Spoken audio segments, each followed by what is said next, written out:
Heavenly Father, we recognize your presence strong within our minds and within our hearts. Quicken anew within us the realization that life alone is real. And consciously, Father, be with us in all that we think, all that we say, and in all that we do. For it is in your precious and your holy name that we pray. Amen. Amen.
Hi, my name is Enrico, and this is my grandmother.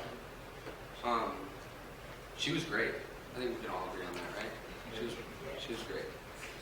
She loved her family a lot. She was always so protective over everyone in our family. And one of my favorite stories was when my dad and his brothers, my dad was probably 12, they went to see Grandpa Jim coach a football game. And after the game, they were going to the parking lot. And some punks or some kids just started messing with my dad and his brother, started like slapping him on the head and stuff. And no hesitation, Grandma Donna just started swinging her purse. You know? Nobody touched her kids. No, don't mess with her family. She was not the one to play with. She was strong, you know, really strong. She was always there for everybody. I know she was strong because she had to clean up after my father. Definitely one of the strongest people I've ever met. One of the greatest women I've ever met. She was always so positive to the people around her. She always sent out great vibes and great messages. She always knew the right path to go. If you ever had trouble with making a decision, if you didn't know whether um, which path was wrong or right. She always knew. It was just like an instinct. It was like God gave her a tom-tom for life. But all joking aside, she was just really great. We couldn't ask for a better grandmother or mother or sister or anything. And a friend, coworker. The amount of people in this room really just shows how special she was to so many people.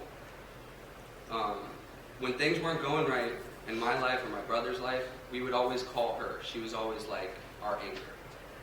She always knew the right thing to do, like I said. After everything happened, my dad told me everything would be okay. I had an angel looking over me. And I've been thinking about that a lot lately.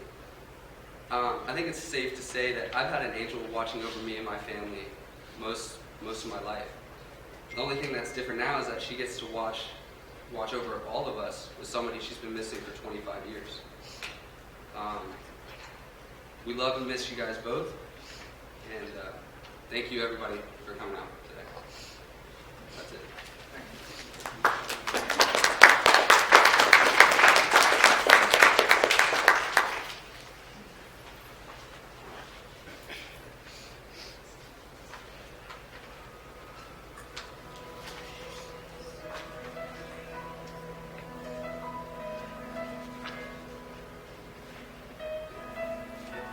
I can only imagine what it will be like when I walk by your side.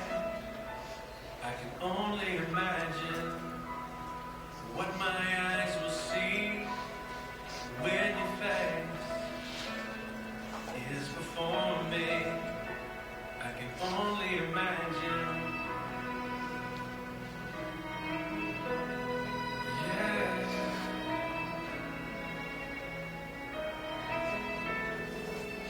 Surrounded by your glory, what will my heart feel? Will I dance for you, Jesus?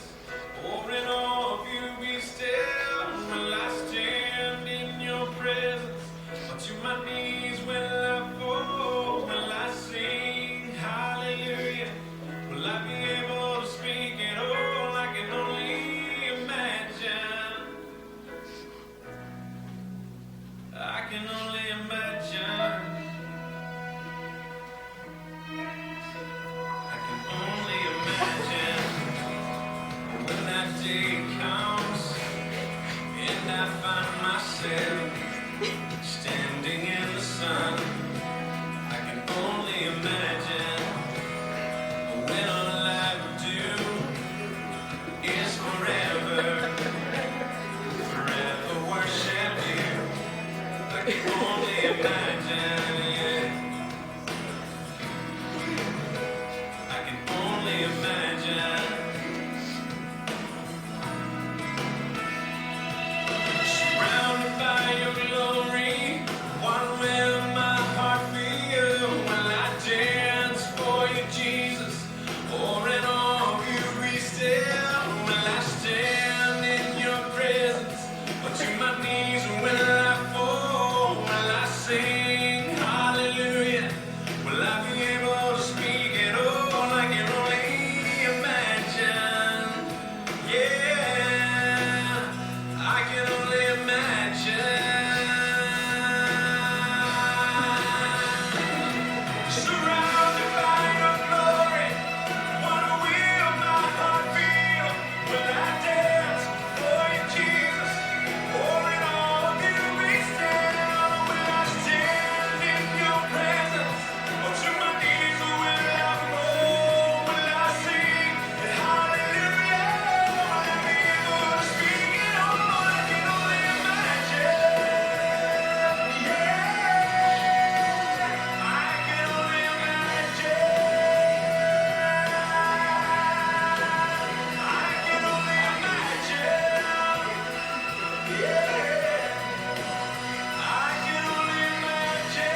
imagine.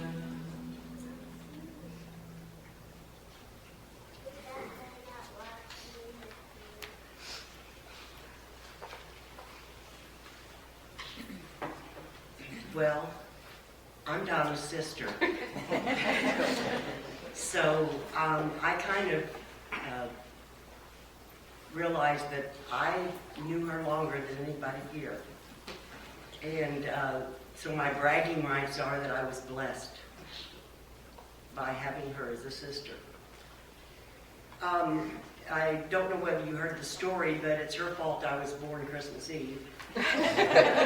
Because they said that ever since she could talk, she would tell the doctor, tell the minister, and anybody else that she thought had connections that she wanted a baby sister for Christmas. And sure enough, Christmas Eve, I was born, so I've never stopped blaming her for that. Donna was not just my sister, she was my best friend. She was a second mother to my children. And in fact, sometimes they would call their Aunt Donna and tell her something before they would tell their mother. And I think that had to do with she was helping them frame it just right. We were alike in so many ways, and yet we were totally different in many more. And it took both of us to finish the Sunday crossword puzzle. And we joked between us that between both of us, we had one whole brain. When we decided to move in together, quite a few of my women friends told me, they said, you know, I have a sister and I love her dearly, but I cannot imagine living with my sister. But for us, it was just only natural. Now, we did have a couple of things that, did create issues. Well, really it created an issue for me and she just went along with it. I don't know whether you realize that she was kind of a hoarder. and she'd say things like, well, we need this. And I'd say, where in your bedroom are you going to put it? Because it's not going in the main house. And also, so you know, if you ever gave Donna something, she still had it. As a matter of fact, that's probably one of those things we're puzzling over, like what did this mean, who gave this to her, that kind of thing. But the one thing that we're really, really curious about, Mila's laughing already, a box of rocks. If anyone knows why she saved a box of rocks, please let us know. And if you want them, we got them. So, if you knew Donna as a sweet, kind person, you were right. As someone who was loving and understanding and there for you when you needed her, you were right. If you knew her as someone as being generous, you were right. As a matter of fact, Donna was so generous that a while back she decided that we both needed facelifts. And she was going to pay for mine provided I went first. So you can see that was one of the things we were different and I didn't get that done. She was a person with a great sense of humor, so it only stands to reason that I'd have to make you laugh. She was a blessing to all of us in so many ways. And I know that she will be sorely missed, especially by me.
People do not die for us immediately, but they remain bathed in a sort of aura of life, which bears no relation to true immortality, and through which they continue to occupy our thoughts in the same way as they did when they were alive.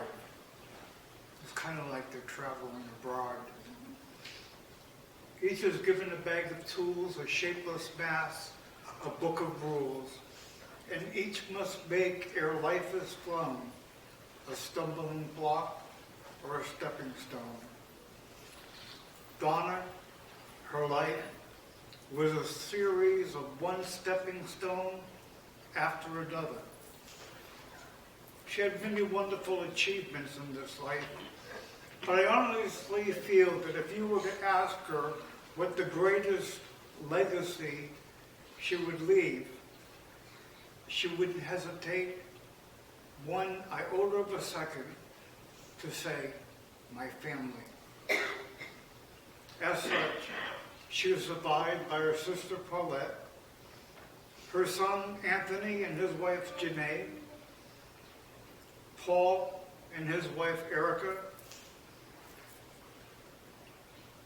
John and his wife Julia Murchison, and her daughter Mila and her husband Jerry. While each knows that they have lost a link to the past with Donna's death, my wish is that each of you will find comfort in remembering that Donna will always be a part of our future. She was also survived by grandchildren Tiffany, her husband Tim, Tina and Danny, Chris and Danielle, Eric, Justin, and David, and Alex Guido. And then there are great-grandchildren Emily, Abigail, Elijah and Ethan, and many nieces and nephews.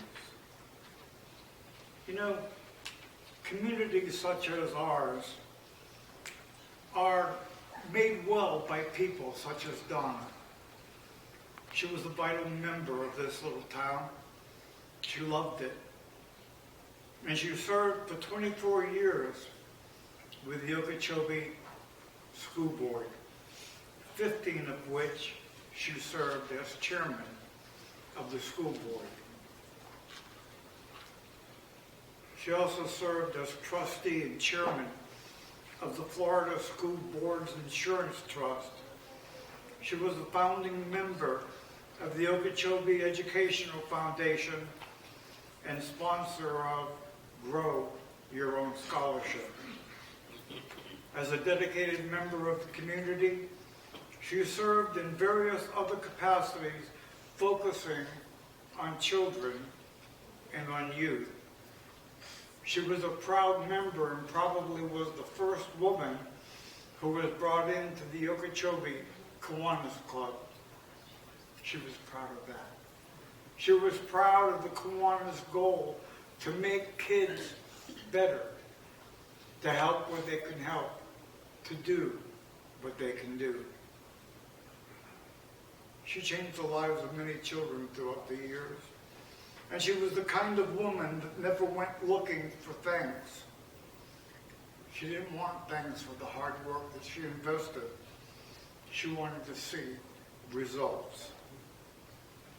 We're truly better people because we knew Donna and Enrico and that we made her a part of our life.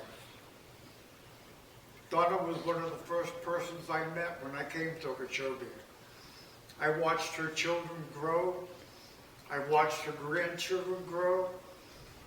And it's pretty bad when you get the age you can say, I remember them in diapers. She was born September the 14th, 1939, in Centralia, Illinois. She graduated from Sandoval High School in 1957. She was a majorette of the Blackhawks and played the oboe in the school band. Donna was a champion of education and the benefits it provided from early youth. Donna, Jim, and his brothers and sisters moved their dairy from Deerfield Beach to Florida in Okeechobee in the summer of 1972. She was lucky to find love in this life, a love such as James L. Enrico Jr., and they were married for 24 years. When he died, a little bit of Donna died with him.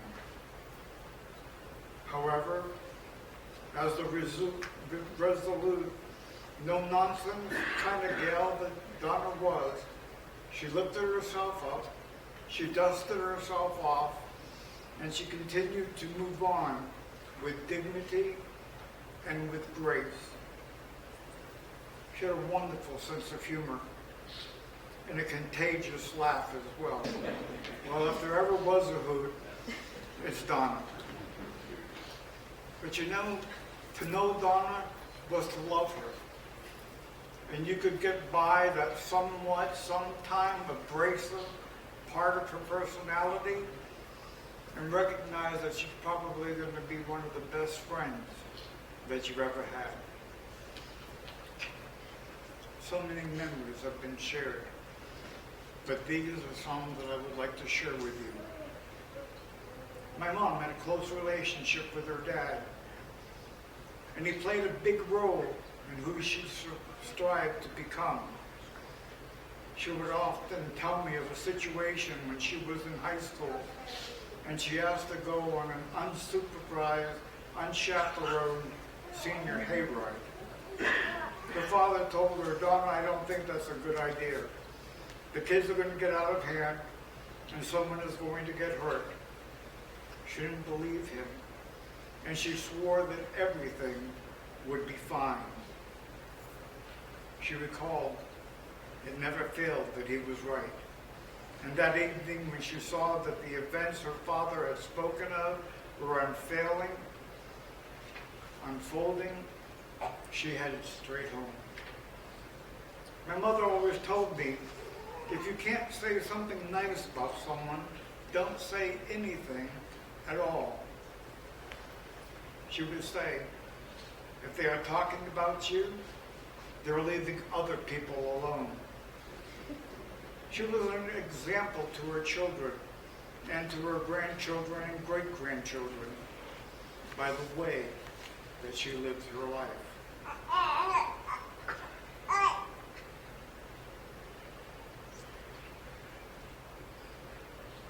My mom was my best friend. She was always there for me, not to condemn, but to forgive and to encourage.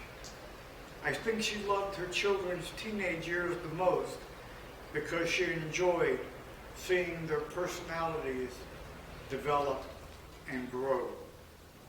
She was a fun mom, and all my friends loved her. Some even liked to play jokes on her. One of those being related was placing a dead snake on the top of her car, so that when she went to the car to open it up and get in, she saw the snake, screamed, and they were just totally tickled to death that they had gotten the best of her.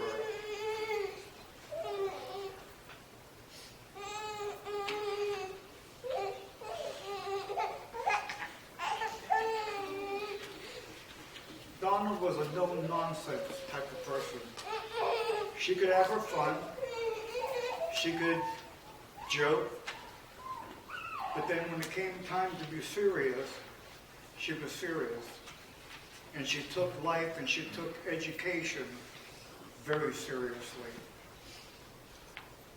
It's nice to see the supervisor of the county school board, Danny Mullins, Randy Paulson, other members of the school district, here today to pay tribute to a woman that gave the majority of her life to the betterment of us of our children and of our children's children.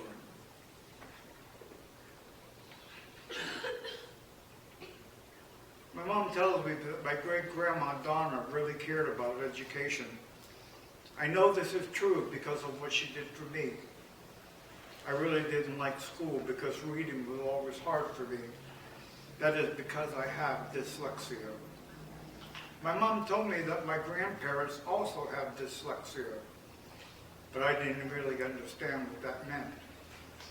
When I tried to read, I would get very upset and I wanted to give up.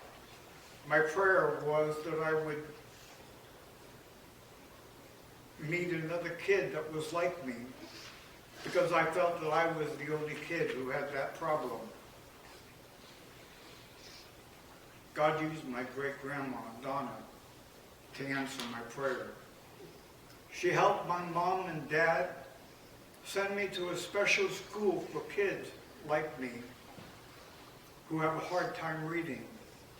At my school, I was in a classroom with 8 other students my age who are all struggling. My teacher used a special learning and teaching device to help me learn how to read. She made reading stick in my mind better than anyone who ever else had tried. But the best part was being with the other kids who had to work just as hard as I had to work in order to learn how to read. My school made learning fun for me. I know that if I work hard one day, I will be able to read. Great-grandma Donna understood that, and understood that we all need to have the opportunity to develop a love for learning.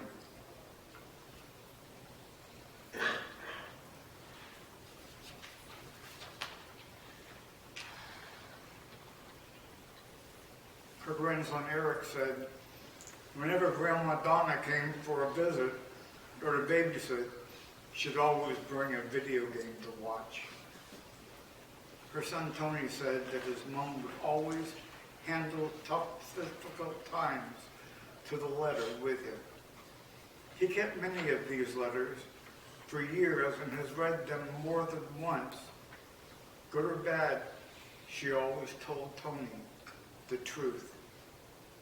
And I think that that was the same character trait that she shared with every one of us in this room. That when Donna said something, you knew that it was the truth. And if it was something she was set out to do, we were supportive of her, and we knew that the truth would always prevail. Tony never doubted Donna, her love for him, and love for the other kids. As such, he has done the same for his children, Eric, Justin, and David, as they grew up. Her daughter-in-law, Janae, said that Donna enunciated very well and was quick to connect grammatical errors or non-fluid sentences.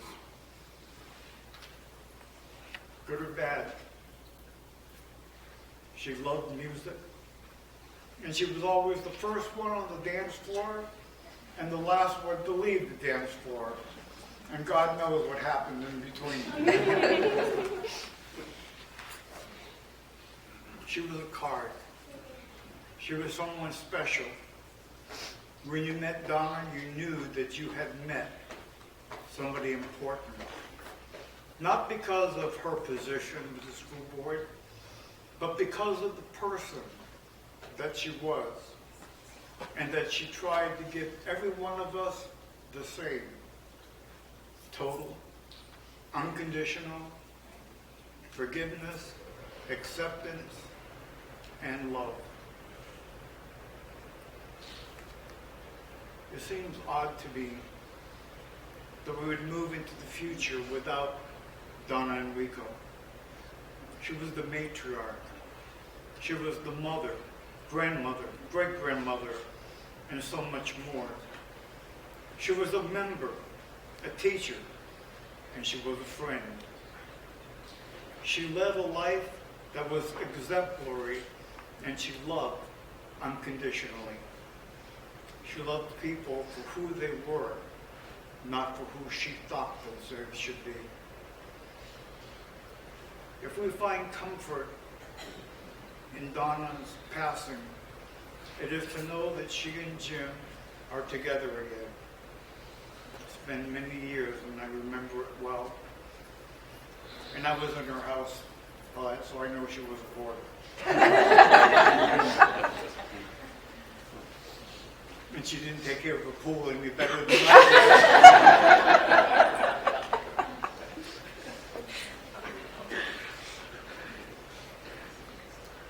Don't you know that she is in perfect happiness?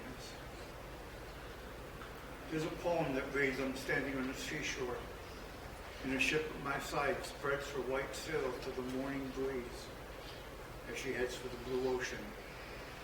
She is an object of beauty and of strength, and I stand and I watch her until at length she is a speck of white cloud, just where the sea and the sky come to mingle with each other. And then someone at my side says she's gone. Gone where? She's gone from our sight, that's all. But she is just as large and hull and mast and spar as she was when she left my side. And she is just as able to bear her load of living weight to her destined harbor. Her diminished size is in me, not in her. And just when someone at my side says she's gone, there are other eyes watching her coming. And there are other voices ready to take up the glad shout. And here she comes. Don't you know that when Donna's ship set out to sail, and when it got to its destined harbor, there were the voices of her parents, her husband Jim, other family members and friends who had died before her, and they were all there taking up the glad shout of here she comes. And so it will be for us. When our ship sets out, we reach our destined harbor.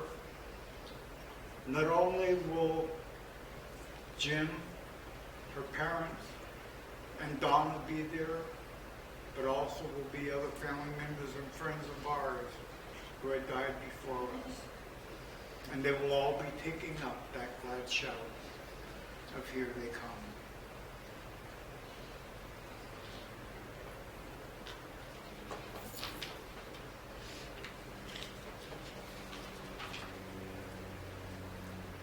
As we conclude, I would like to share with you a poem written by Edwin Harkin of the United Kingdom. I feel it's a poem that Donna could have related to, and that she would want you to take the advice that this poem gives from the heart. You can shed tears that she is gone, or you can smile because she lived. You can close your eyes and pray that she will come back, or you can open up your eyes and see all that she has left. Your heart can be empty because you can't see her, or you can be full of the love you shared.